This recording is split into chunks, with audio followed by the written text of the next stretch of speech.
www.attableek.com, the reviver of Iman. بسم الله الرحمن الرحيم. الحمد لله نحمده ونستعينه ونستغفره ونؤمن به ونتوكل عليه ونعوذ بالله من شرور أنفسنا ومن سيئات أعمالنا من يهده الله فلا مضل له ومن يضلله فلا هادي له ونشهد أن لا إله إلا الله وحده لا شريك له ونشهد أن سيدنا ومولانا محمدا عبده ورسوله اما بعد باب فی العمل وطولہ. لمبی لمبی امیدوں کے باب میں آج کا یہ سبق ہے.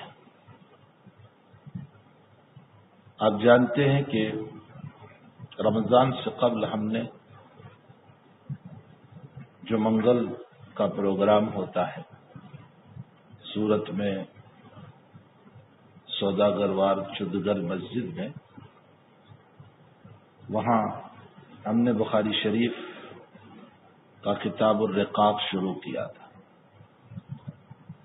اور پھر ابھی رمضان کے بعد بھی اس سلسلے میں 2 مجلسیں ہوئی، 2 منگل کو.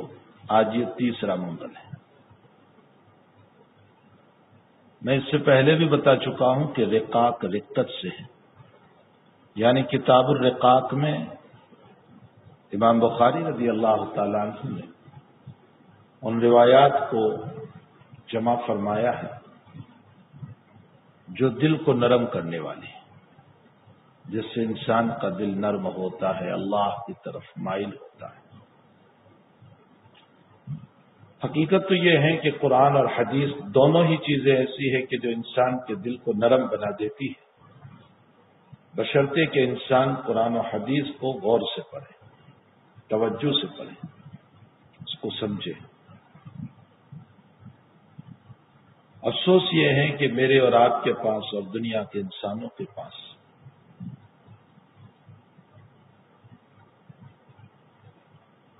اسکول میں پڑھنے کے لیے 15 سال ہوا کرتے ہیں، کالج کے لیے 4 سال ہوا کرتے ہیں،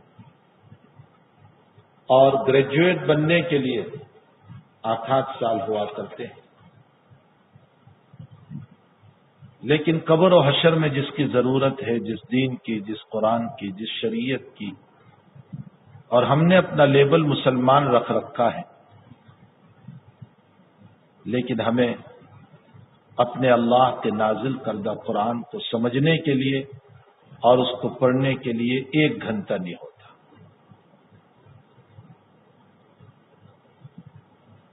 اگر آپ روزانہ جتنے لوگ سن رہے ہیں اپنے محلے کے امام کے پاس،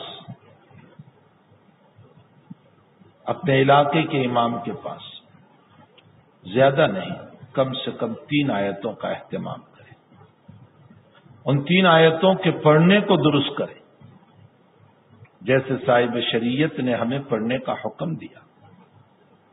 ہمارا قرآن یہ ہے کہ ہم قرآن پڑھتے ہیں اور قرآن ہم پر لعنت کرتا ہے کہ تو مجھے غلط پڑھ رہا ہے، تیرے پڑھنے سے میرے معانی بدل رہے ہیں، جس کو اصطلاح میں لہن جلی کہا جاتا ہے. ہم غلطیاں کر رہے ہیں قرآن کے پڑھنے میں. ہم بری شین کو سین پر دیتے ہیں اور صاد پر دیتے ہیں، ہم بڑے قاف پر چھوٹا قاف پر دیا کرتے ہیں. تو اگر روزانہ اہتمام کریں ہم 3 آیتوں کا، کہ ان 3 آیتوں کو ہم صحیح کریں گے اور ان 3 آیتوں کا مطلب سمجھیں گے، اس کے معانی کو سمجھیں گے کہ اللہ تعالیٰ اس میں کیا کہتا ہے، تو میں سمجھتا ہوں کہ قرآن کریم 4 سال میں مکمل ہو جائے گا، تلاوت اور صحت کے اعتبار سے بھی اور معانی کو سمجھنے کے اعتبار سے. اور ان 3 آیتوں کو سیکھنے میں آدھے گھنٹے سے زیادہ وقت کی ضرورت نہیں پڑے گی، صرف آدھا گھنٹہ. اور آپ آدھے گھنٹے میں اس مقدس کتاب کو سمجھ لیں گے اور اس کی صحت بھی آ جائے گی. افسوس یہ ہے کہ جو ہماری قبر آخرت حشر کا ذریعہ ہے ہمارے پاس اس کے لیے وقت نہیں. امت کا اکثر و بیشتر طبقہ وہ ہے کہ ان صورتوں کی صحت بھی اور اس کے معانی کا بھی پتہ نہیں ہے جس کو روز مرہ نماز میں پڑھ رہا ہے. جو روزانہ نماز میں پڑھی جانے والی صورتیں ہیں الحمد شریف ہے، اور اس کے علاوہ جو صورتیں، ہمارا حال یہ ہے کہ ہم ان صورتوں کے معانی سے بھی واقف نہیں. افسوس کہ ہمارا اپنے قرآن پر کتنا ظلم ہو رہا ہے، اپنی شریعت پر کتنا ظلم ہو رہا ہے، اور ہم نے اپنے آپ کو کہہ رکھا ہے میں مسلمان ہوں، میں قرآن کا ماننے والا ہوں، میں حدیث کا ماننے والا ہوں، میں شریعت کا ماننے والا ہوں. اور شریعت کے لیے اللہ نے جس مقدس کتاب کو نازل فرمایا اس کتاب کے آیات ہی کا ہمیں پتہ نہیں. میرے بھائیوں اور بہنوں، اہتمام کرو روزانہ 3 آیتوں کے سیکھنے کا، زیادہ نہیں. میں کوئی بہت لمبی آیات آپ کو نہیں دے رہا، صرف 3 آیات روزانہ صحیح کرو تلاوت کے اعتبار سے اور اس کے معانی کو سمجھو. صرف 3 آیات تو 4 سال میں آپ کا قرآن مکمل ہو جائے. اور چلو ہم مکمل قرآن کی طرف راغب نہیں ہو رہے، کم سے کم 30واں پارہ تو ہمارا اپنا صحیح ہو جائے جو ہم نماز میں پڑھتے ہیں. اس کے معانی تو ہم سمجھ لیں کہ اللہ تعالیٰ ہم کو کیا کہہ رہا ہے. بہرحال قرآن اور حدیث ہے ہی دلوں کو نرم کرنے والا کلام، لیکن کچھ باتیں اس میں وہ بھی آتی ہے کہ جو خاص طور پر نبی اکرم صلی اللہ علیہ وسلم نے اسی سلسلے میں ارشاد فرمائی، اور خاص طور پر رقت قلب کے لیے نبی علیہ الصلوۃ والسلام نے ارشاد فرمایا. کبھی فرمایا آخرت کی فکر کرو، کبھی فرمایا اللہ کے سامنے کھڑے ہونے کو یاد کرو، کبھی فرمایا موت کو یاد کرو، کبھی فرمایا قبرستان کی زیارت کرو. یہ ساری باتیں امیدوں کو توڑنے والی ہیں، اس سے امیدیں ٹوٹ جاتی. کبھی فرمایا اپنے سفید بالوں پر نظر کرو، کبھی فرمایا کہ انسان اپنے ڈھانچے پر غور و فکر کرے کہ کہاں جوانی تھی کہاں بڑھاپا آ گیا. کبھی قبر میں اتارتے ہوئے نظر کرو اس پر کہ یہ بھی ہماری طرح چلنے والا تھا. اگر ان باتوں کا استحضار رہے گا تو دلوں میں نرمی پیدا ہو جائے گی، اور رقت قلبی کے ساتھ دنیا کی امیدیں کٹتی چلی جائے گی، آخرت کی امیدیں بنتی چلی جائے گی. یہی تو وجہ ہے کہ بخاری شریف میں ابواب المیراث میں نبی اکرم صلی اللہ علیہ وسلم کا فرمان نقل فرمایا، ارشاد فرمایا تم پر 3 دن نہ گزرے لیکن تمہارا وصیت نامہ تیار ہونا چاہیے، اپنا وصیت نامہ ریڈی ہونا چاہیے. 3 دن ہم پر گزر جائیں اور وصیت نامہ لکھا ہوا نہ ہو. اس کا مطلب یہ ہے کہ حضرت یہ بتانا چاہتے ہر انسان کو اپنا وصیت نامہ تیار رکھنا چاہیے، اس لیے کہ کچھ پتہ نہیں ہے کہ موت کب آ کر دبوچ لے. رات میں سوئے ہیں صبح اٹھ نہیں پائیں گے، اور صبح اٹھتے ہیں ٹھوکر لگی گھر پہ واپس نہیں آ پائیں گے. جا رہے ہیں اپنے کام کے لیے، ایکسیڈنٹ ہے ناش واپس آ رہی ہے. زندہ انسان گیا تھا مرا ہوا واپس آ. ابھی مجھے کسی نے بتایا کہ اپنا نوجوان بیٹا 24 سالہ ہاسپٹل لے گئے، پون گھنٹہ نہیں گزرا کہ اس کی باڈی ہاسپٹل سے واپس آ رہی. اس جوان کو کیا پتا تھا کہ میں اسی طرح مر کر کے ہاسپٹل سے نکلنے والا ہوں. اس لیے نبی کریم صلی اللہ علیہ وسلم نے فرمایا کہ اپنا وصیت نامہ اپنے پاس تیار رکھو. اگر لینے کے مسائل ہے تو لکھ کر تیار رکھو، اگر دینے کے مسائل ہے تو لکھ کر تیار رکھو، تاکہ ہماری اولاد ہماری موت کے بعد اس کو ادا کرے. والناس عنہا غافلون، سارے لوگ غافل۔ اگر مجمع میں بیٹھے ہوئے سے پوچھا جائے کتنوں کے پاس وصیت نامہ لکھا ہوا ہے؟ روز مرہ کے مسائل کو اضافہ کرتے رہو اسی وصیت نامے تاکہ موت کا استحضار رہے۔ یہ جو نبی نے فرمایا ہے کہ وصیت نامہ لکھ کر کے تیار رکھنا چاہیے، یہ اسی بنیاد پر تاکہ موت کا استحضار رہے۔ نبی علیہ السلام نے اجازت دی کہ اپنا کفن اپنے حیاتی میں تیار کر سکتے ہو، یہ اسی لیے ہے تاکہ موت کا استحضار رہے۔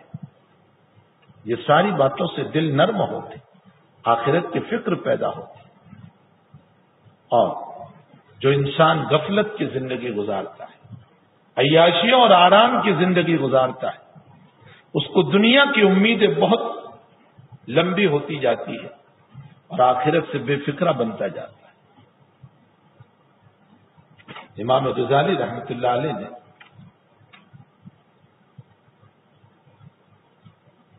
ایک چغل خور حاسد کا واقعہ نقل کیا ہے۔ امام غزالی رحمۃ اللہ علیہ فرماتے ہیں کہ شیخ ابو بکر بن عبید اللہ رحمۃ اللہ علیہ نے یہ واقعہ نقل فرمایا، جو بڑے درجے کے تابعی۔ فرمایا کہ ایک انسان کو بڑی لالچ تھی بادشاہ سے، اور ظاہر سی بات ہے کہ انسان کی لالچ جو ہے نا، یہ دوسروں کی نفرتیں پیدا کر دیتی، دوسروں کی عزت مجھ سے دیکھی نہیں جاتی، دوسروں کا مقام دیکھا نہیں جاتا، دوسروں کا کاروبار دیکھا نہیں جاتا، دوسروں کی بلندی دیکھی نہیں جاتی۔ بادشاہ کے دربار میں ایک نیک آدمی جایا کرتے تھے، بادشاہ ان کا اکرام بھی کرتا تھا، اور وہ نیک آدمی جب بھی جاتے تھے وہ ایک ہی بات کہا کرتے تھے بادشاہ سے، محسن کے احسان کو فراموش نہ کرو، یعنی ہمارے ساتھ اگر کوئی احسان کرتا ہے اس کے احسان کو نہ بھولو، چاہے وہ جس طرح کا بھی احسان ہو، علمی احسان، تربیتی احسان، مالی احسان۔ اس نے مجھے کچھ دیا مال، یہ میرا محسن ہے۔ اس نے میری تربیت کر کے میری زندگی بنائی، وہ میرا محسن ہے۔ اس نے مجھے پڑھایا، کہ وہ میرا محسن ہے۔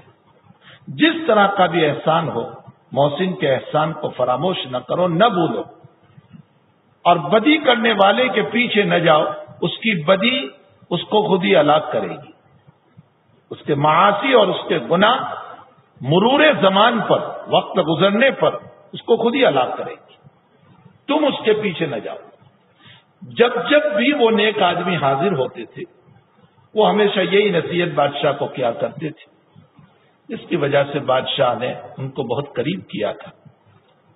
اب یہ حسد کا پنجاری، چغل خور، اس کو اس نیک آدمی کا تقرب اچھا نہیں لگا۔ اس نے دیکھیے، انسان پلان جب بناتا ہے نا، اس کا حسد، اس کے اندر کی برائی، اس کے اندر کی قلب کا بگاڑ اس کو کیسے پلان بنانے پر مجبور کرتا ہے، اور وہ کیسے پلان بناتا۔ اس نے بادشاہ سے جا کر یوں کہا کہ یہ صاحب جو آپ کے پاس آتے رہتے ہیں وہ آپ سے نفرت کرتے ہیں، آپ کو چاہتے نہیں، اور باہر جا کر کے یوں کہتے ہیں کہ بادشاہ کے منہ سے بدبو آ رہی ہے تو آپ کے گندا دہن ہونے کی شکایت کر رہا ہے، کہ آپ کے منہ سے بدبو آ رہی ہے، وہ آپ سے نفرت کر رہا ہے، اور اسی لیے اپنے منہ پر کبھی وہ ہاتھ بھی رکھتا ہے اور باہر جا کر برائی کرتا ہے۔ بادشاہ نے کہا اچھا، وہ تو بہت اچھی باتیں کر رہا ہے اور مجھ سے نفرت کر رہا ہے، میرے گندا دہن کو اور میرے منہ کے بدبو ہونے کو وہ باہر بیان کر رہا ہے۔ کہا جی، اور اگر تجربہ کرنا ہو تو آپ کر لیجئے۔ اس نیک آدمی کے جانے کا جو دن تھا، اسی دن اس حاسد نے، اس چغل خور نے، اس جلے ہوئے قلب والے نے اس نیک آدمی کے اپنے گھر پہ دعوت کی اور خوب لہسن ڈالا۔ ظاہر سی بات ہے کہ دعوت دی تھی، کھانا کھا لیا، اور اس لیے کھایا کہ یہ بھی بادشاہ کے وہاں جایا کرتا ہے، لیکن کھانا کھانے کے بعد دیکھا کہ کلی کرنے کے باوجود لہسن کی بدبو نہیں جا رہی۔ بادشاہ کے وہاں جانے کا وقت آ گیا اور منہ میں بدبو آ رہی تھی، گفتگو ہوئی، یہی نصیحت کی کہ محسن کے احسان کو فراموش نہ کرنا اور بدی والے کو اس کے حال پر چھوڑ دو، مرور زمان اور وقت کے گزرنے پر اس کی برائیاں خود ہی اس کو ہلاک کر دے گی۔ لیکن منہ پہ ہاتھ رکھ کر کے گفتگو کر رہے تھے، اور یہ ہاتھ اس لیے رکھا تھا کہ میں لہسن کھا کر آیا ہوں، میرے منہ کی بدبو سے بادشاہ کو ایذا نہ ہو۔ لیکن بادشاہ اس آدمی کی بات کو سمجھا کہ وہ جو کہہ رہا ہے وہ صحیح ہے، یہ میری گندا دہن کی وجہ سے منہ پہ ہاتھ رکھتا ہے تو یقیناً اس نے باہر جا کر بات کی ہوگی اور میری برائی کی ہوگی۔ ایک رکا لکھا قاضی کے پاس اور اس نیک آدمی کو دیا کہ یہ رکا قاضی کو پہنچا دو، تمہیں انعام ملے گا۔ حالانکہ اس میں لکھا ہوا تھا کہ حامل رکا کو قتل کیا جائے، یعنی یہ جو چٹھی لے کر آ رہا ہے اسے قتل کیا جائے۔ یہ بادشاہ نے قاضی کو لکھا اور تفصیل کچھ اندر کر دی تھی، اور اس آدمی کو یوں کہا کہ آپ قاضی کو یہ پہنچا دیجئے، آپ کو وہاں انعام و اکرام ملے گا۔ اب یہ نیک آدمی جیسے ہی وہ رکا لے کر کے چلا، وہ حاسد، وہ چگل خور، وہ بد سوچ، جس کی سوچ ہی غلط تھی، اس نے اس سے کہا کہ آخر کہاں جا رہے ہو؟ کہا قاضی کے پاس۔ کیوں؟ کہا یہ رکا مجھے پہنچانا ہے اور کچھ انعام کو کہا ہے۔ تو اس نے کہا لاؤ میں ہی پہنچا دوں، اس لیے کہ اس میں بھی اس کے دل کا حسد تھا کہ بھلا اس کا اکرام ہوگا، اس کو انعام ملے گا، اس کو دولت ملے گی، اس کے بجائے میں جاؤں تو میرا اکرام ہوگا اور دولت مجھے ملے گی۔ وہ اس کے پاس سے خط لے کر کے گیا، وہ حاسد، وہ چگل خور، اور وہاں قاضی کے پاس دیا۔ قاضی نے اس کو پڑھا تو اس میں تو قتل کا حکم تھا۔ کہ بادشاہ نے تجھے قتل کا حکم لکھا ہے؟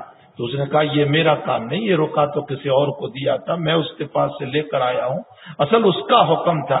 کہا نہیں، میں نہیں جانتا، میرے پاس تو آپ ہی رکا لے کر کے آئے ہو۔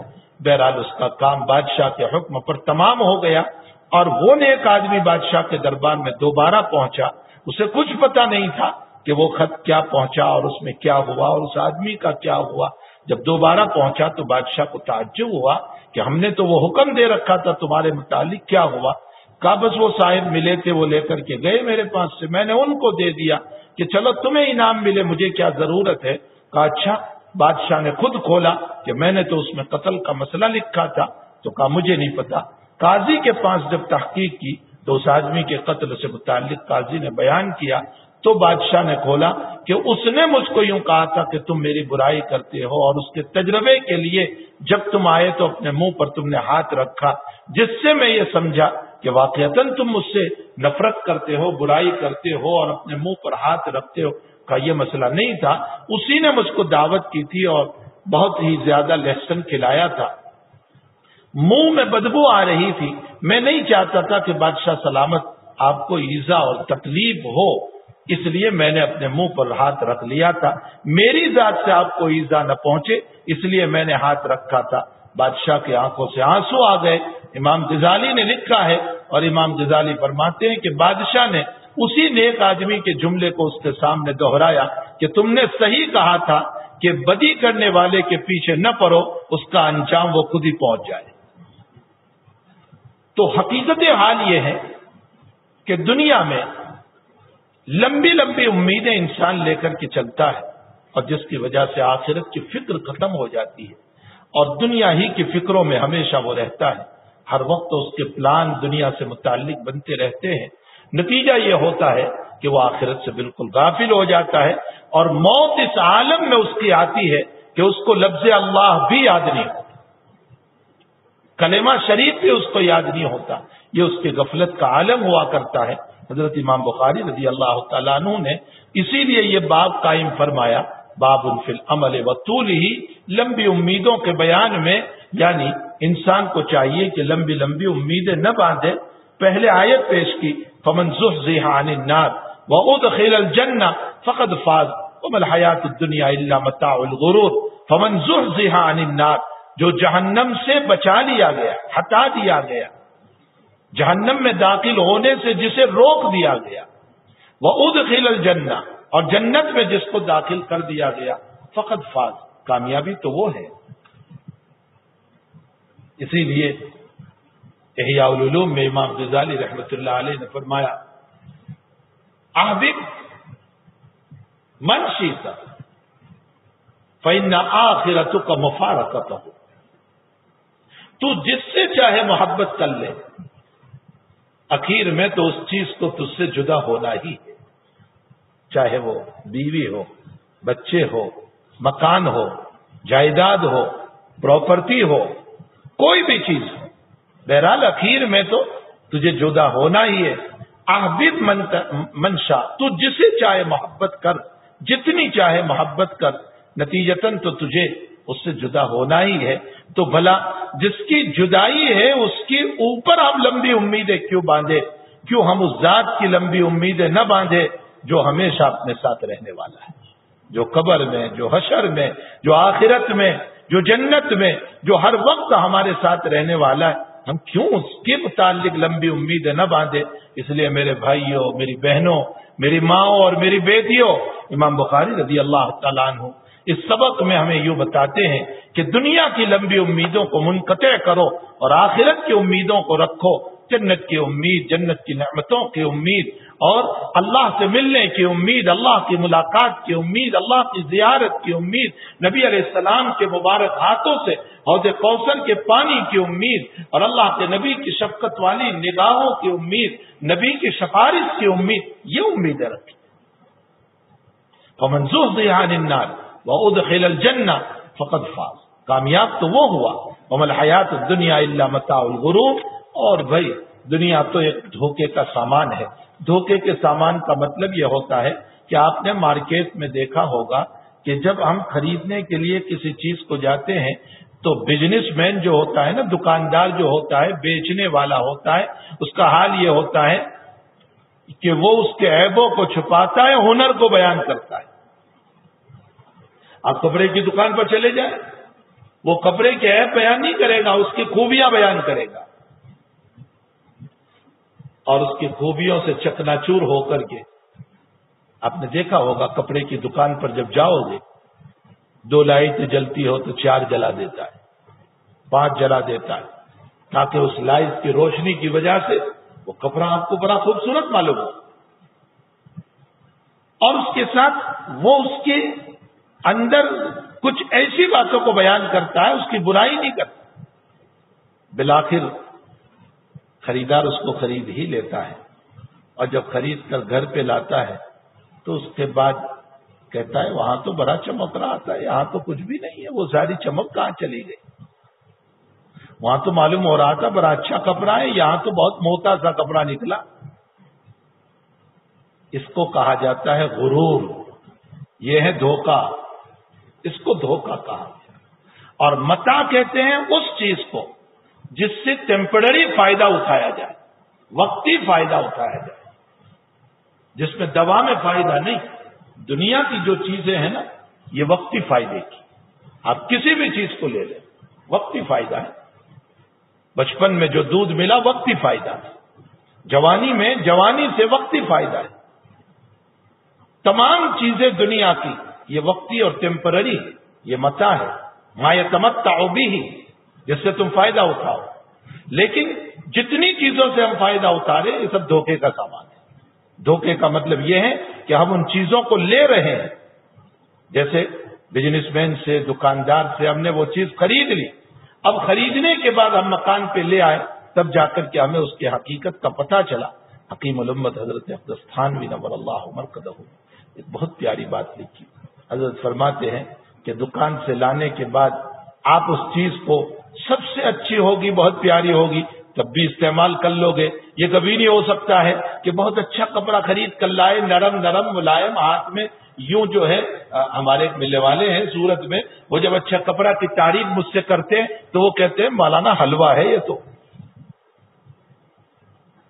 تو آپ چاہیں حلوہ خرید کر کے لے آئیں، شاندار کپڑا خرید کر کے لے آئیں، نرم اور ملائم کپڑا خرید کر کے لے آئیں، لیکن کوئی بھی خریدار اس کو ہمیشہ کے لیے گھر میں ویسے ہی دیکھنے کے لیے نہیں چھوڑتا، وہ لا کر کے اس کو سلاتا ہے، استعمال کرتا ہے، پہنتا ہے، اور پہننے کے بعد وقت گزرنے پر کسی کو دے دیا کرتا ہے۔ فرمایا حضرت تھانوی رحمۃ اللہ علیہ نے، دنیا کو اللہ نے متاع کہا، اشارہ کیا اس بات کی طرف کہ تم جو بھی چیز لے رہے ہو اس کو موت تک باقی نہ رکھنا، یہ دھوکہ ہے تیرے لیے، اگر تو ویسے بھی رکھے گا تو موت تیرے پاس سے اس کو ختم کرنے والی ہے، اس سے پہلے تو ہی فائدہ اٹھا کر اس کو ختم کر لے، یا تو اللہ کے وہاں جمع کرا دے تاکہ تیری دنیا بھی بن جائے، آخرت بھی بن جائے۔ میں نے کپڑا خریدا ملائم سے ملائم، میں پہنوں، کسی اور کو بھی دوں، میری دنیا بنی، میں نے پہنا، میں نے کسی کو دیا، میری آخرت بنی، میں نے اور کوئی چیز خریدی، میں نے خود کھایا، میری دنیا بنی، میں نے کسی کو کھلایا، میری آخرت بنی۔ تمام چیزوں کو حضرت تھانوی رحمۃ اللہ علیہ فرماتے ہیں، اسی پر سمجھ لیں۔ یہ جو تفسیر میں کر رہا ہوں یہ بیان القرآن سے میں نے لی ہے کہ حضرت تھانوی رحمۃ اللہ علیہ بیان القرآن میں باب تصوف میں مسائل کو مستنبط کرتے ہوئے لکھتے ہیں کہ متاع الغرور کا معنی یہ ہے کہ یہ دھوکے کا سامان ہے، اس لیے جو کچھ ہم لے کر کے آئے ہیں اس کے دھوکے میں نہ پڑے رہو کہ یہ ہمیشہ ہمارے پاس رہنے والا ہے، کل کو موت کا جھٹکا آیا اولاد لے لے گی یا کوئی اور لے لے گا۔ آج تو حال یہ ہے کہ انسان بیمار پڑتا ہے تو خطرات یہ ہوتے ہیں کہ اولاد تو بعد میں کوئی چور ہی ہاسپٹل کے اندر ہاتھوں سے زیورات نکال لیتا ہے، ایسے بھی مسائل پیش آتے ہیں کہ کسی اور کے ہاتھ میں چلا گیا۔ کہنے کا مطلب یہ ہے، اللہ تعالیٰ فرماتے ہیں وَمَا الْحَيَاةُ الدُّنْيَا إِلَّا مَتَاعُ الْغُرُورِ، اور دوسری آیت میں اللہ تعالیٰ فرماتے ہیں، امام بخاری نے نقل فرمائی، ذَرْهُمْ يَأْكُلُوا وَيَتَمَتَّعُوا وَيُلْهِهِمُ الْأَمَلُ فَسَوْفَ يَعْلَمُونَ۔ ذَرْهُمْ، نبی علیہ السلام جب نصیحت فرماتے تھے اہل مکہ کو، وہ آپ کی بات قبول نہیں کرتے تھے، وہ آپ کی مذاق اڑاتے تھے، وہ آپ کا تمسخر کرتے ہیں۔ جیسے آج کل علماء کوئی بات کہتے ہیں تو ان کا مذاق اور تمسخر کیا جاتا ہے، اور یہ کہا جاتا ہے بھلا یہ تو پرانی واڑی کے لوگ ہیں جو 1400 سال پہلے کی باتیں بیان کرتے ہیں، سائنس نے ترقی کی ہے، بھلا کیا سجدوں میں رکھا ہے، تلاوت میں کیا رکھا ہے، قرآن میں کیا رکھا ہے، دین اور شریعت میں کیا رکھا ہے، مدرسے کی چہار دیواری میں کیا رکھا ہے، صرف الفاظ کے حفظ کرنے سے کیا ملے گا؟ آئے دن اس طرح کی بات ہے۔ تو نبی علیہ السلام بھی جب اہل مکہ کو اس طرح کی بات کہتے تھے تو اہل مکہ آپ کے ساتھ مذاق تمسخر کا معاملہ کرتے تھے۔ حق تعالی نے فرمایا ذرہم، پیغمبر چھوڑ دو ان کو، ان کے حال پر چھوڑ، یاکلوا ویتمتعوا، یہ خوب کھا لے پی لے دنیا میں اور خوب فائدہ اٹھا لے اس دنیا سے، یہاں بھی تمتع، دنیا پر تمتع یعنی وقتی فائدہ، ٹیمپرری فائدہ۔ ذرہم یاکلوا ویتمتعوا ویلہم الامل، اور ان کو اپنی امیدوں سے کھیل لینے دیجیے۔ انسان امیدوں سے کھیلتا ہے نا۔ مجھے امام غزالی کی مثال بہت پیاری لگی۔ امام غزالی کہتے ہیں کہ جب تک 100 روپے بھی، حضرت نے 100 دینار سے مثال دی ہے، میں 100 روپے سے مثال دیتا ہوں۔ فرمایا جب تک ہمارے پاس 100 روپے نہیں ہوتے وہاں تک سکون ہوتا ہے، اور جب 100 روپے آ گئے تو اب ہم 900 کے فقیر بن جاتے ہیں، اور یوں کہتے ہیں 100 آئے ہیں، 900 اگر آ جائیں تو 1000 پورے ہو جائیں گے، اور اگر 1000 آتے ہیں تو ہم یہ سوچتے ہیں 4000 آ جائیں تو 5000 ہو جائیں گے، اور 5000 آ گئے تو ہم سوچتے ہیں اضافہ ہو جائیں تاکہ 10000 ہو جائیں، اور اگر 10000 آئے تو بڑھتے ہی ہمارے امیدیں بڑھتی چلی جاتی ہے۔ 1 لاکھ آئے تو خیال ہوتا ہے پلاٹ تو 2 لاکھ میں آتا ہے نا، مزید 1 لاکھ اس کے اوپر اضافہ ہو جائے، اور 2 لاکھ آ گئے تو اچھا پلاٹ تو ہو گیا، میرے مکان کے نظام کیا ہو سکتا ہے، میرے بچے کے مکان کا نظام کیا ہوگا، میری بیٹی کا مسئلہ کیا ہوگا۔ امام غزالی کہتے ہیں جب 100 بھی نہیں تھے تو سکون تھا، اور 100 آئے تو تو ہزاروں کا محتاج بن گیا، بس تیری امید اسی طرح چل پڑی، اور تو فقیر بنتا ہی چلا گیا۔ معلوم ہوتا ہے دولت کے آنے سے انسان مالدار نہیں بنتا، بلکہ حرص و لالچ اور لمبی امیدوں کی بنیاد پر اور فقیر بنتا ہے، وہ مالدار نہیں بنتا ہے بلکہ فقیر بنتا ہے۔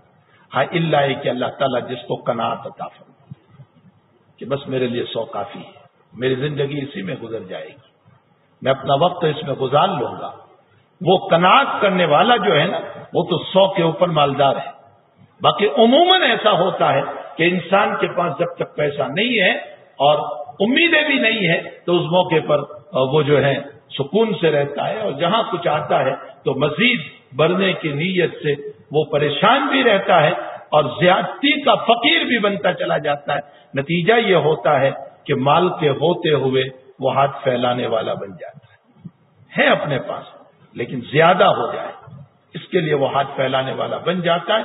فرمایا ذرہم یاکلوا, پیغمبر یہ لوگ نہیں سن رہے ہیں نا, چھوڑ دو ان کو ان کی حالت پر, اس لیے کہ نبی کے ذمے دعوت و تبلیغ ہے, نبی کے ذمے ہدایت دینا نہیں. انک لا تہدی من احببت ولکن اللہ یہدی من یشاء, پیغمبر آپ جس کو چاہے ہدایت کی گدی پر نہیں بٹھا سکتے.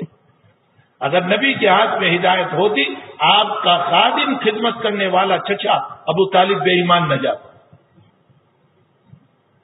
مکہ کی گلیوں کا ایک ایک انسان مومن بن جاتا.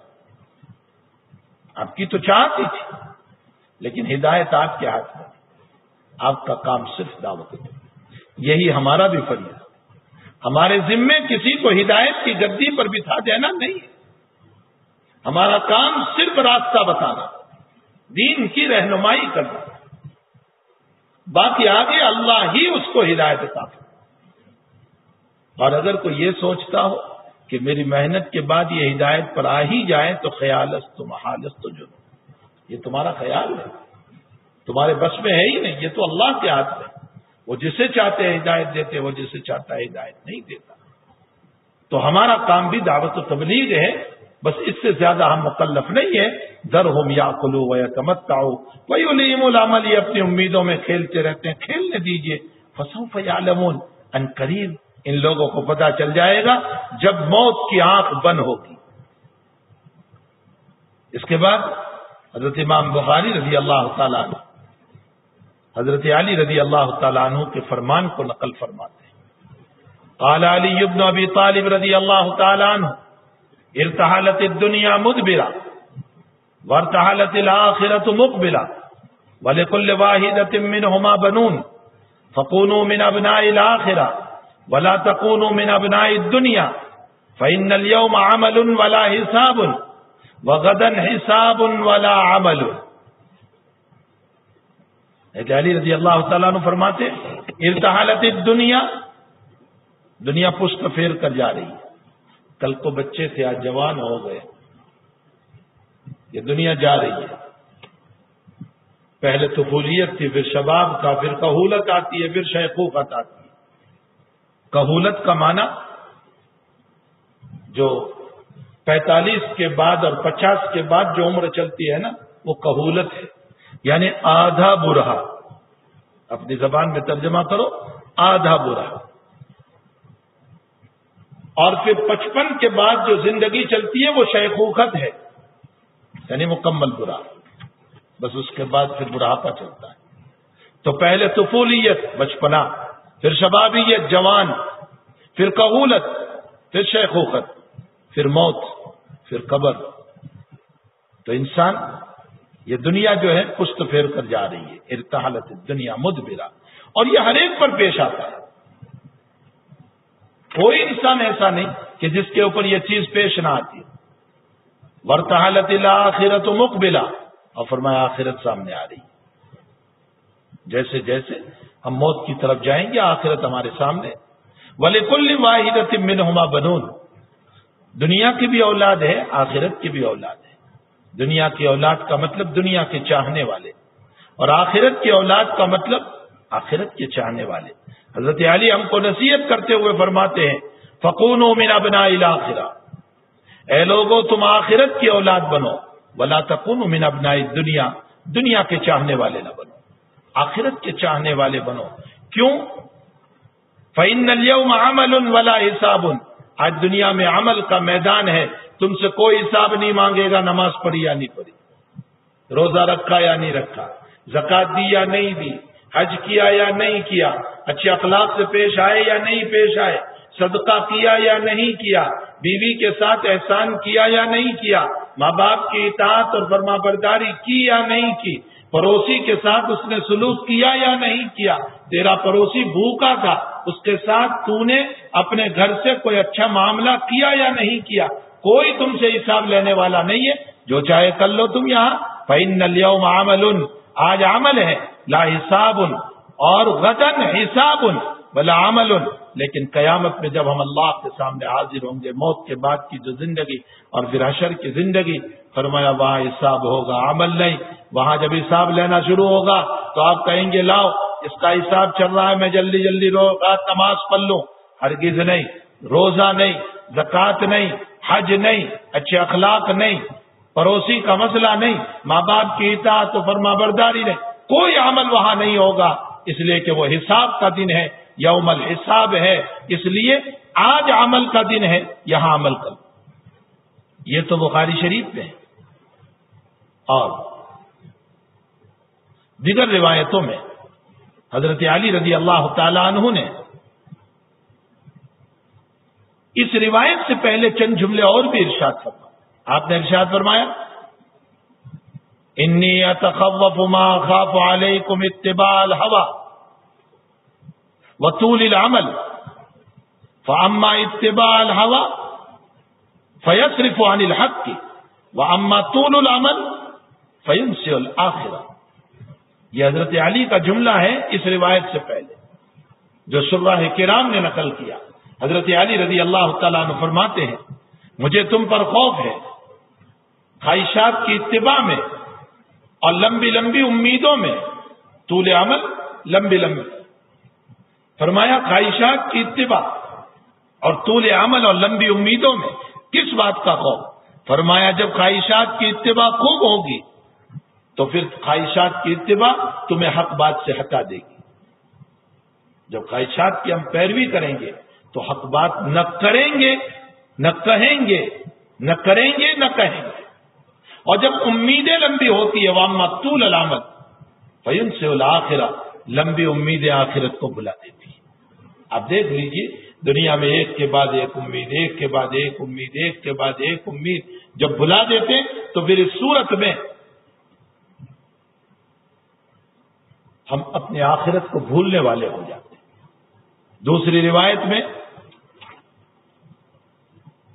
حضرت انس رضی اللہ تعالیٰ عنہ فرماتے ہیں، صحیح ترین روایت، اربعۃ من الشقا، چار خصلتیں ایسی ہیں جو انسان میں بدبختی پیدا کرتی، شقاوت پیدا کرتی، دل کو سخت کر دیتی ہے. وہ چار چیزیں کون سی ہیں؟ جمود العین، آنکھوں کا خشک ہو جانا، کبھی رونا ہی نہیں آتا، کبھی رونا نہیں آتا، نہ گناہ پر، نہ یاد خدابندی پر، نہ معاصی پر، نہ آخرت کی یادوں پر، نہ جہنم کے تذکروں پر، نہ اس کی آگ پر، نہ قبر میں اتارتے ہوئے اور نہ قبر کو دیکھتے ہوئے اور نہ میت کو اٹھاتے ہوئے اور نہ میت کو اتارتے ہوئے. جمود العین، آنکھیں خشک ہو گئی تو سمجھ لو کہ دل سخت ہو جائے گا. دوسری چیز فرمایا وقسوۃ القلب، اور دلوں میں قساوت، پتھر کا بن جانا، سمجھ لو کہ شقاوت آ چکی ہے، بدبختی آ چکی ہے. اور تیسری بات ذکر فرمائی وطول العمل، لمبی لمبی امیدیں. یہ لمبی امیدیں انسان کو شقاوت پیدا کر دیتی ہے، بدبختی پیدا کر دیتی ہے. اور چوتھا والحرص علی الدنیا، دنیا کے ایسے لالچی بن گئے، ایسے لالچی بن گئے کہ گویا دنیا کے ذرا سے گم ہونے پر بے چینی ہو جاتی ہے، لیکن نمازوں کی نمازیں ضائع ہو گئی، بے چینی نہیں ہوئی. www.com The Reviver of Iman. کہ کچھ لمبی امیدیں تو اہل اللہ سے بھی ثابت ہیں. ایسا نہیں ہے کہ اہل اللہ کو امیدیں نہیں تھیں، اہل اللہ سے بھی امیدیں تو ثابت ہیں. ان روایتوں کو پڑھنے سے تو یہ معلوم ہوتا ہے کہ گویا لمبی امیدیں باندھنا ہی نہیں چاہیے. علامہ ابن قیم رحمۃ اللہ علیہ نے اس کا بہترین جواب دیا. ابن قیم فرماتے ہیں کہ لمبی امیدوں پر ہی تو خوشی کے مسائل ہیں. اگر امیدیں کٹ جائیں تو خوشی کے مسائل بھی ختم ہو جائیں گے. معلوم ہوتا ہے لمبی امیدوں کی برائی بیان نہیں کی جاتی ہے، بلکہ لمبی امیدوں کو باندھ کر آخرت سے غفلت کی برائی بیان کی جاتی ہے. تم آخرت سے غافل نہ بنو. ٹھیک ہے، میری ایک دکان ہے 2 بن جائے، لیکن 2 کے بنانے میں نماز نہ چھوٹے، حلال کی جگہ پر حرام مال نہ آ جائے، ناجائز مال نہ آ جائے، میں شریعت کو پامال نہ کروں، مجھ پر حج فرض ہو چکا ہے، اس کے باوجود میں اپنے پیسوں کو دکان میں لگا کر، کاروبار میں لگا کر حج کو چھوڑ دیتا ہوں، ایسا نہ ہو۔ اگر یہ مسائل ہیں تب تو طول عمل اور لمبی امید جو ہے وہ مذموم نہیں ہے، لیکن اگر آخرت کو بھول گئے تو اس صورت میں لمبی امیدیں مذموم ہیں۔ بہرحال علامہ ابن قیم رحمۃ اللہ علیہ نے اس مسئلے کو حل کر دیا، اور حافظ ابن حجر عسقلانی رحمۃ اللہ علیہ نے حضرت عبداللہ ابن عمر رضی اللہ تعالیٰ عنہما سے ایک روایت اور نقل فرمایا صلاح اول هذه الامہ بالزہادۃ والیقین وہلاک آخرها بالبخل والعمل۔ اس امت کے پہلے لوگوں کی کامیابی زہد اور یقین سے تھی، ان میں تقویٰ تھا، ورع تھا، پرہیزگاری تھی، آخرت سے غافل نہیں تھے اور لمبی امیدیں نہیں تھی۔ اور اس امت کے پچھلے لوگوں کی ہلاکت نبی علیہ الصلوۃ والسلام فرماتے 2 صفتوں کی بنیاد پر ہوگی، ایک بخیلی کی بنیاد پر اور ایک لمبی امیدوں کی بنیاد پر۔ فرمایا قرآن کریم میں اللہ فرماتے ہیں فطال علیہم الامد فقست قلوبہم، فطال علیہم الامد، لمبی امیدیں، فقست قلوبہم، اس لمبی امیدوں نے ان کے دلوں کو سخت کر دیا، اور ایسا سخت ہوا کہ یہ آخرت کو بھول گئے۔ اس لیے میرے بھائیوں، میری بہنوں، میری ماؤں، میرے بیٹیوں، ہمیں چاہیے کہ ہم دنیا کے اندر ایسی لمبی امیدیں لے کر نہ بیٹھے جس کی بنیاد پر ہم آخرت سے بالکل ہی غافل ہو جائیں اور اپنی آخرت کو بھلا دیں۔ حضرت علی رضی اللہ تعالیٰ عنہ فرماتے ہیں دنیا پشت پھیر کر جا رہی ہے، آخرت سامنے آ رہی ہے، ہر ایک کی اولاد ہے، تم آخرت کی اولاد بنو، دنیا کی اولاد نہ بنو۔ حضرت علی کی نصیحت تو حضرت علی کی نصیحت ہے۔ عبداللہ ابن عباس رضی اللہ تعالیٰ عنہ فرماتے ہیں کسی سائل کے سوال پر فرمایا علی سے زیادہ بہترین کلام کرنے والا میں نے کسی کو نہیں دیکھا۔ خود نبی علیہ الصلوۃ والسلام نے حضرت علی کے باب میں فرمایا واقزانا علی، ہم میں بہترین فیصلہ کرنے والا علی۔ آپ کے فیصلے بڑے زبردست۔ مسلم شریف کے مقدمے میں ایک سائل نے عبداللہ ابن عباس رضی اللہ تعالیٰ عنہما سے فرمایا کہ ہمیں حضرت علی کے قضایا اور فیصلے جو آپ نے اپنے زمانے میں فرمائے تھے وہ مجھے لکھ دو۔ حضرت ابن عباس نے فرمایا اچھی بات ہے۔ وہ سارے فیصلے کو لکھ کر کے دیا، اور کچھ فیصلے ایسے تھے جو غلط تھے تو آپ نے اس کو نکال دیا اور فرمایا علی کی ذات سے یہ غلط فیصلے کبھی نہیں ہو سکتے، یہ بگاڑنے والوں نے بگاڑ دیا، یعنی اشارہ تھا شیعوں کی طرف کہ جنہوں نے غلط حضرت علی کی طرف انتساب کر دیا۔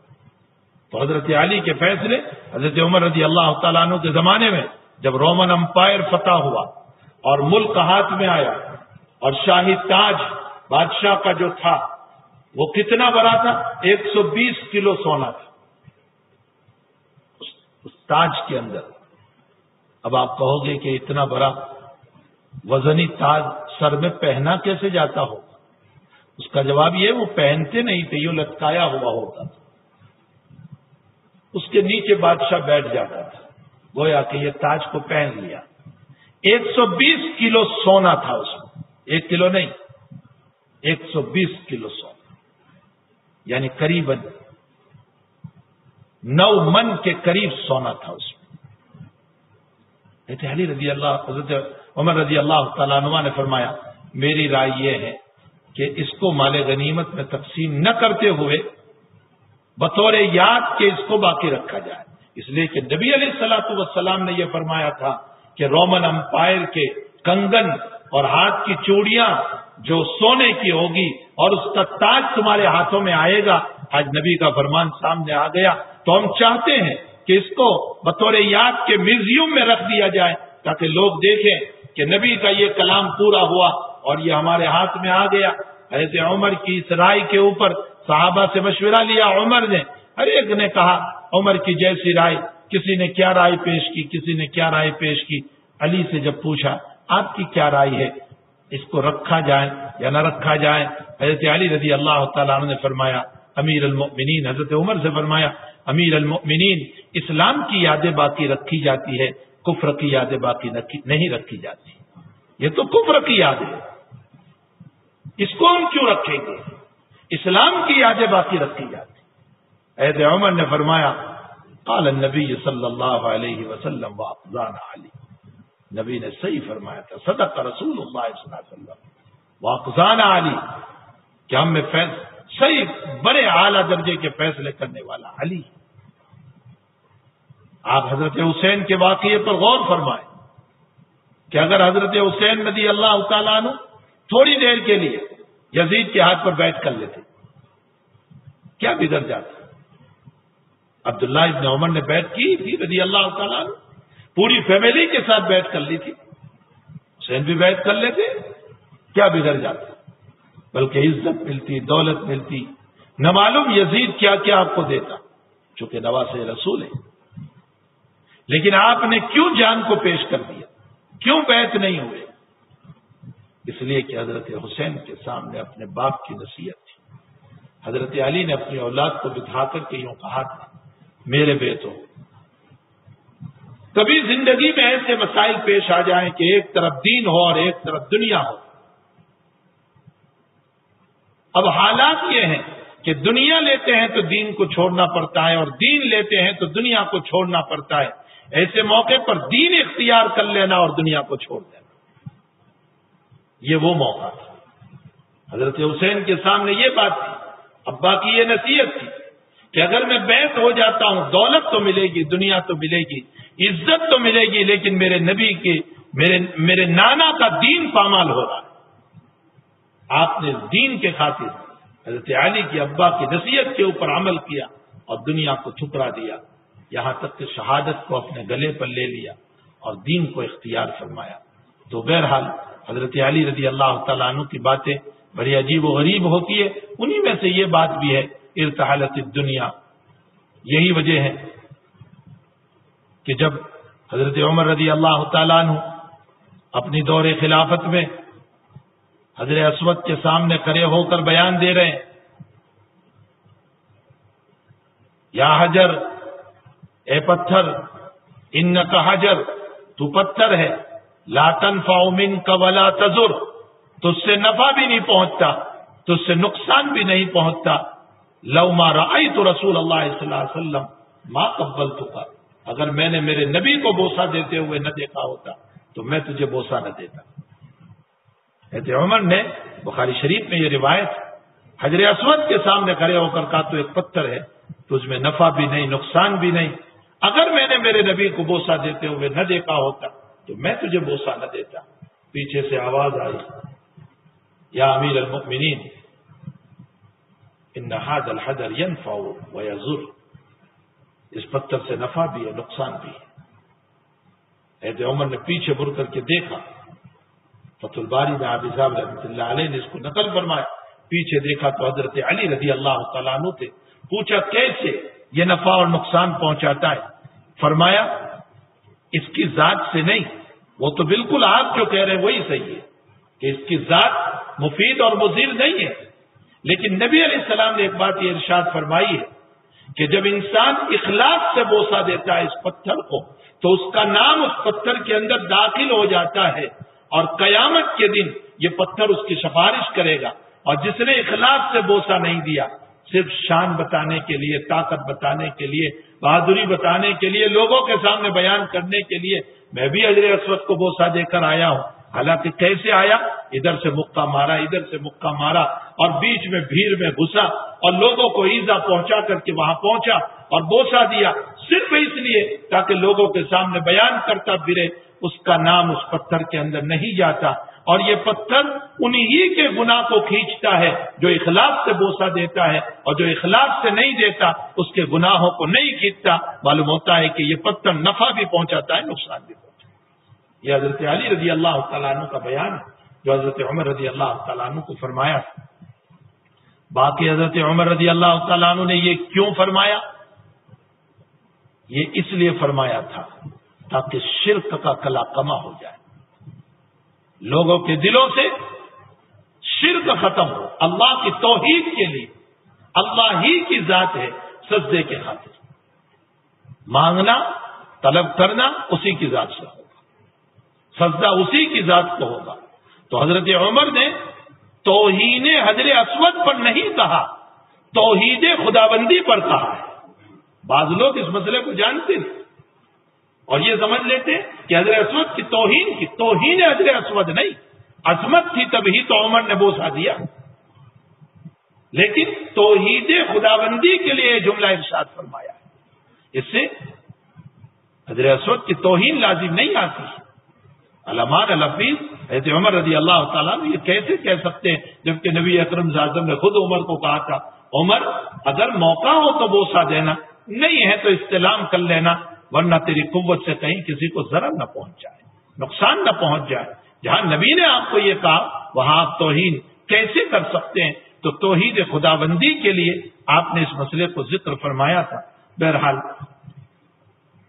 آگے روایت پیش کرتے امام بخاری رضی اللہ تعالی عنہ النبی حدثنا صدقات بن فضل اخبرنا عن يحيى بن سعيد عن سفيان قال حدثني ابي عن منذر عن ربيع بن خثيم عن عبد الله رضي الله تعالى عنه قال خط النبي صلى الله عليه وسلم خطا مربعا وخط خطا في الوسط خارجا منه وخط خطة صغارا الى هذا الذي في الوسط من جانبه الذي في الوسط وقال هذا الانسان وهذا عدله محيط به او قد احاط به وهذا الذي هو خارج عمله وهذه الخطط الصغار الاعراض فإن اقطعوا هذا نهشوا هذا وإن اقطعوا هذا نهشوا هذا. نبی اکرم صلی اللہ علیہ وسلم کبھی کبھی مثالوں کے ذریعے سے دین سمجھاتے تھے, شریعت سمجھاتے تھے. قلم لائیے. حضور پاک صلی اللہ علیہ وسلم شریعت کو مثالوں کے ذریعے سے مثالوں کے ذریعے سے سمجھاتے تھے تاکہ شریعت دین اور آپ کی باتیں سمجھ میں آ جائے. آپ نے ایک مرتبہ دنیا کی حقیقت اور انسان کی لمبی امیدیں اس کو بیان کرتے ہوئے حضور پاک صلی اللہ علیہ وسلم نے ایک مثال سے بیان فرمایا. میں آپ کو نبی اکرم صلی اللہ علیہ وسلم کی جو مثال حضرات محدثین نے اس روایت کو مد نظر رکھتے ہوئے سمجھائی ہے وہ میں آپ کو سمجھا دوں.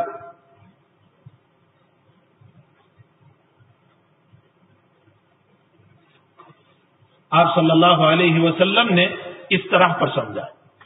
یہ چوکور جو ہے اس کے بیچ میں جو لکیر ہے یہ انسان ہے بیچ میں. آپ صلی اللہ علیہ وسلم فرماتے خط مربع, چوکور آپ نے بنایا اور اس کے بعد وخط خطا فی الوسط, یہ بیچ میں لکیر کھینچی. خارجا منہ, یہ اوپر تک گئی یعنی اس مربع اس چوکور سے باہر گئی. وخط خطا صغارا الی هذا الذی فی الوسط, اور چھوٹی چھوٹی لکیریں بنائی. اور پھر آپ نے فرمایا کہ یہ بیچ میں جو لکیر ہے وہ انسان ہے, اور یہ جو چھوٹی چھوٹی لکیریں ہیں یہ انسان پر آنے والے حالات ہیں. ایک مصیبت نہیں جاتی ہے کہ دوسری آ کر کھلی ہو جاتی ہے. فَإِنْ أَخْطَأَهُ هَذَا نَهَشَهُ هَذَا وَإِنْ أَخْطَأَهُ هَذَا نَهَشَهُ هَذَا, یعنی ایک مصیبت سے ابھی نکلا نہیں, دوسری مصیبت بچپن تھا, بچپن کے مسائل, پھر کچھ بڑا ہوا اس عمر کے مسائل, پھر جوان ہوا اس عمر کے مسائل, حالات پہ حالات چلتے ہی رہتے ہیں یہاں تک کہ یہ جو چورس ہے فرمایا یہ اس کی موت ہے. یہاں تک پر اس کی موت آ گئی اور اوپر جو لکیر کھینچی ہے آپ نے فرمایا یہ انسان کی امیدیں ہیں. مطلب موت یہاں آ رہی ہے اور امیدیں اس سے باہر جا رہی ہے. اللہ تعالیٰ نے اس کی عمر کو لکھا ہے 60 سال 70 سال اور یہ پلان بنا کر بیٹھا ہے 100 سال کی. آپ صلی اللہ علیہ وسلم نے فرمایا ایسی لمبی امیدیں نہ رکھو کہ جس کے اندر تم اپنے آخرت کو بھی بھول جاؤ اور اپنے دین کو بھی بھول جاؤ. اللہ جل شانہ ہم تمام کو اس طرح کی لمبی امیدوں سے جس میں ہم پر غفلت آ جائے, ہم آخرت کو بھول جائیں, اللہ تعالیٰ ایسی لمبی امیدوں سے ہم سب کی حفاظت فرمائے. اسی لیے فوراً امام رضی اللہ تعالیٰ عنہ اس کے بعد ایک دوسرا باب لے آئے، فرمایا من بلغ 60 سنۃ فقد اعذر اللہ الیہ فی العمر، اللہ تعالیٰ نے جس کو 60 سال کی عمر دی، اللہ کی طرف سے اس کی عمر کے اندر اس کا عذر پورا ہو گیا. یعنی جس کو 60 سال کی عمر ملی، اب وہ اللہ کے سامنے یہ نہیں کہہ سکتا ہے اے الہ العالمین مجھے ٹائم نہیں ملا تھا، مجھے وقت نہیں ملا تھا، اور جو ہے مجھے نماز کا وقت نہیں ملا، مجھے روزوں کا، یہ قطعاً نہیں. اللہ یوں کہے گا میں نے تجھے 60 سال کی عمر دی تھی. بلکہ ابن قیم رحمۃ اللہ علیہ کے حوالے سے شراح حدیث لکھتے ہیں کہ بالغ ہو جانا اور بلوغ کے بعد 1 سال کا بھی مل جانا یہ اللہ کی طرف سے عمر ہے. اب تو اللہ کو یہ نہیں کہہ سکتا کہ اللہ مجھے ٹائم نہیں ملا. اب تعالیٰ نے تجھے عمر عطا فرمایا تو چاہے جائے کہ 60 سال انسان کو مل جائے، 70 سال انسان کو مل جائے، 80 سال انسان کو مل جائے، تو اللہ کے وہاں ہمارا کوئی عذر نہیں رہے گا. اللہ تعالیٰ قرآن کریم میں فرماتے ہیں قیامت کے دن میں اپنے بندوں کو کہوں گا اولم نعمرکم ما یتذکر فیہ من تذکر، کیا ہم نے تم کو اتنی عمر نہیں دی تھی جس میں نصیحت حاصل کرنے والا نصیحت حاصل کر سکتا تھا. روزانہ ہماری عمر کے اندر ہم اللہ کی نصیحت کو حاصل کرنا چاہیں اپنی عمر کے ذریعے سے. بھائی برف کی طرح ہماری زندگی پگھلتی جا رہی ہے، ہو رہی ہے. عمر مثل برف کم رفتہ رفتہ چپکے چپکے دم بدم، یہ برف کی طرح ہماری زندگی پگھلتی جا رہی ہے. اگر آپ برف کو اچھے برتن میں پگھلاؤ گے پینے کے کام آئے گا، اور اگر گندی نالی میں پگھلاؤ گے تو وہ ضائع اور برباد ہو جائے گا. ہماری زندگی بھی برف کی ہے، نہیں دیکھتے ہو صبح تھی آج شام ہو گئی، ہم نے کیا کیا اللہ کا، پھر صبح ہو جائے گی ہم نے کیا کیا اللہ کا، پھر کل شام ہو جائے گی ہم نے کیا کیا اللہ کا، پھر پرسوں صبح ہوگی ہم کیا کر رہے ہیں اللہ کے لیے. اسی طرح ہمارے دن ہماری راتیں گزرتی. کبھی میں سوچتا ہوں اس بات کے اوپر اے اللہ کتنے دن ہمارے ویسے ہی جا رہے ہیں کہ جس میں ہم نے اللہ کے لیے کچھ نہیں کیا، نہ نماز نہ تلاوت، کچھ نہیں. ہماری زندگی ایسے ہی جا رہی، غفلت کے اندر، فون کے اوپر، موبائل کے اوپر، واٹس ایپ کے اوپر، فیس بک کے اوپر، ٹویٹر کے اوپر، گندی فلموں کے اوپر، گندی تصویروں کے اندر، ناجائز باتوں کے دیکھنے میں ہمارا وقت ایسے ہی چل رہا ہے. زندگی ضائع ہو رہی ہے. اولم نعمرکم ما یتذکر فیہ من تذکر، کیا ہم نے تم کو اتنی عمر، اللہ قیامت میں پوچھے گا کہ جس سے نصیحت حاصل کرنے والا نصیحت حاصل کر سکتا ہے. وجاءکم النذیر، صرف عمر نہیں بلکہ ہم نے تمہارے پاس ڈرانے والا بھی بھیجا تھا. کون ڈرانے والا؟ بعضوں نے کہا بالوں کی سفیدی، یہ خود ڈرا رہی تھی کہ اب قبر میں جانا ہے.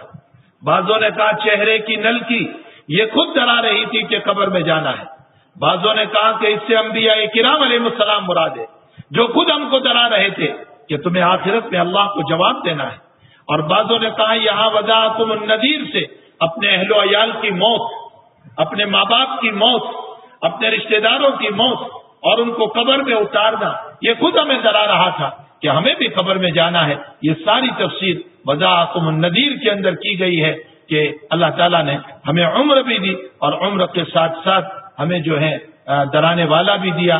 بال سفید ہو گئے، میت کو جنازے کو قبر میں اتارا، انبیاء کی تعلیمات ہے. اس کے باوجود ہمارا حال یہ ہے کہ اگر ہم نے عبرت حاصل نہیں کی تو یاد رکھے میرے بھائی اور بہنوں، قیامت کے دن حق تعالیٰ کے پاس ہمیں بولنے کا کوئی حق نہیں رہے گا.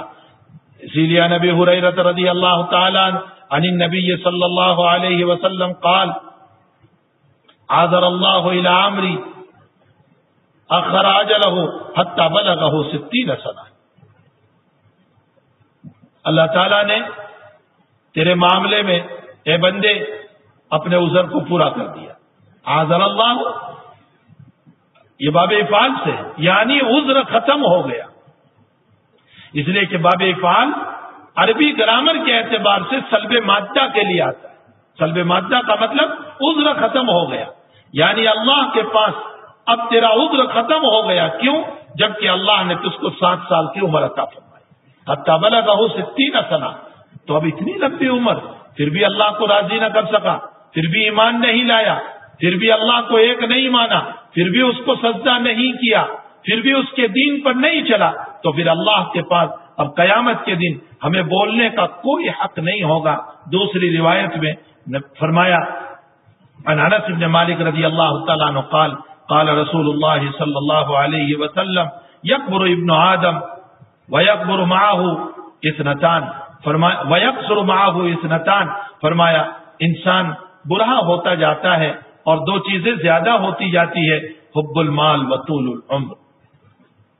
فرمایا انسان جیسے جیسے برا ہوتا جاتا ہے نا دو چیزیں جوان ہوتی جاتی ہے.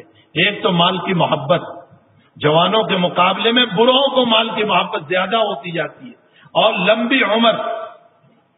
انسان چاہتا ہے مجھے اور ملے, مجھے اور عمر ملے, مجھے اور عمر مل جائے. فرمایا دوسری روایت میں حضور پاک صلی اللہ علیہ وسلم نے کہ برہے کی خواہشات جوان ہوتی ہے برا لیکن خواہشات اس کی جوان ہے. کس چیز کے باب میں اس کی خواہشات؟ فرمایا ایک خواہش اس کی حب المال, مال کی محبت میں, اور دوسرا لمبی عمر کے سلسلے میں. اسی لیے نبی علیہ السلام نے فرمایا ابن آدم کا پیٹ کبھی نہیں بھرتا, وہ ایک دکان ہوتی ہے تو دوسرے کی تمنا, اور ایک مکان ہوتا ہے تو دوسرے کی تمنا, یہاں تک کہ اس کی قناعت اور اس کے پیٹ کو بھرنے والی چیز تو قبر کی بکتی ہی ہے. یعنی جب تک وہ قبرستان میں نہیں جائے گا اس کے حرص اور لالچ چلتی ہی رہتی ہے. اللہ تعالیٰ ایسی حرص سے, ایسی لالچ سے, اور ایسی تمناؤں سے, اور ایسے لمبے لمبے امیدوں سے اللہ ہم سب کی حفاظت فرمائے, جو غفلت کا ذریعہ بن جائے, جو آخرت کو بھولنے کا ذریعہ بن جائے, جو اپنے رب فراموشی کا ذریعہ بن جائے, جو نمازوں کے چھوٹنے کا ذریعہ بن جائے, جو حلال حرام کی تمیز کیے بغیر زندگی گزارنے کا ذریعہ بن جائے.